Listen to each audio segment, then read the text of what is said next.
It certainly has been a challenging time in the markets for active managers. The mid-cap index has actually been up strongly, but if you look under the hood, between commodities and industrial stock performance, there's been a real divergence. Commodity prices have been very strong, driving up commodity stocks, particularly gold miners. Gold stocks have been very well bid given the central bank buying in gold, as well as the expectation of US rate hikes, whilst industrials have been a lot weaker. The OC Mid-Cap Fund is structurally underweight commodities, given our process of not owning single mine, single commodity stocks, given their unpredictable nature of commodity prices, as well as the risks at the mine site level. Our underweight position has been the key driver of our underperformance over the last 12 months.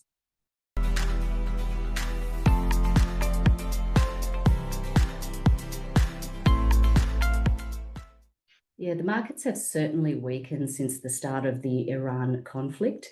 It's been very volatile depending on the headlines we see overnight, whether the conflict is on again or off again. Energy has been the best performing sector in the market. We don't own any oil stocks outright, but we do own a position in Ampol. Ampol is one of two remaining refinery businesses in Australia. The spike in refining margins on the back of the Iran conflict has seen the company deliver strong cash flows in the quarter. We think the refining margin will remain elevated for some time yet. It's also been a timely reminder of the critical nature of the fuel infrastructure assets that Ampol owns, and particularly coming at a time when they are negotiating with the Australian government on the future of those assets. We think the market still underestimates the value, the strategic value of those infrastructure assets. And just on gold and other mining stocks, they have actually weakened over this period. The rising diesel costs, as well as the question mark over the supply of diesel, has likely going to hit the cost bases of miners, given that they are diesel intensive users. The doom and gloom in the headlines, despite all of that, the mid-cap portfolio has actually performed quite well through this period, and we're seeing a lot of opportunities pop up in quality businesses for us to buy.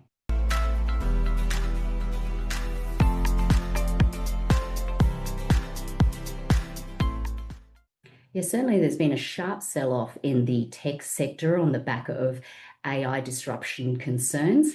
AI certainly is a big industry change for the technology companies, and it will lead to a significant reduction in software development costs for these businesses, and the potential for AI disruptors are there. We think this will lead to both risks as well as opportunities for technology stocks. We think the moats in select technology businesses doesn't lie in the software. It actually lies in other areas, including the proprietary data on their platforms, the network effects, as well as regulatory hurdles, which we don't think will be easily disrupted. We've taken the opportunity in this drawdown to add or buy new positions in select technology companies where we believe the moats will hold well through this AI disruptive period.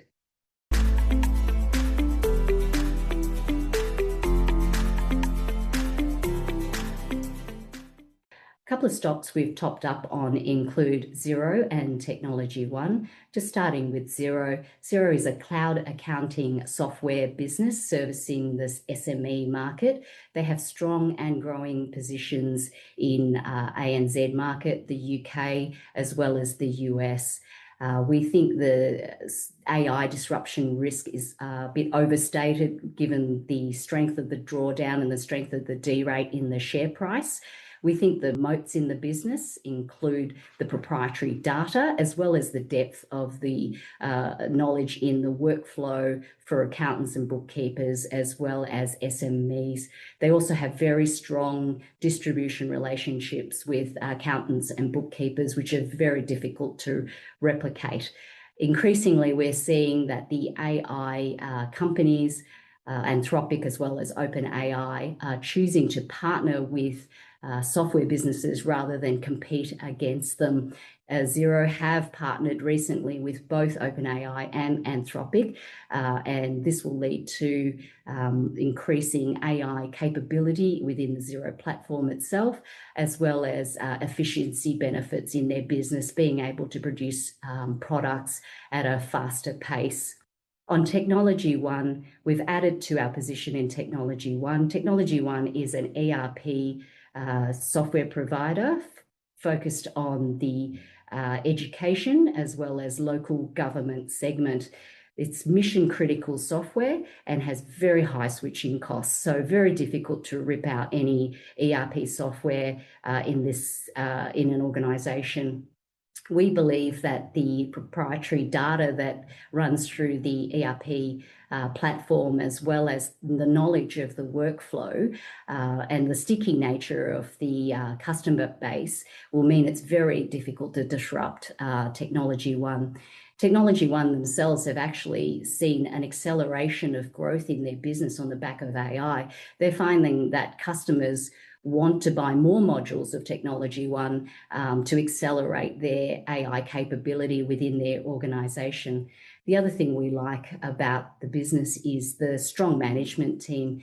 They've been able to navigate and through many technological changes and pivoted the business through different revenue models. So we view that as a great buying opportunity on the back of the drawdown in technology stocks.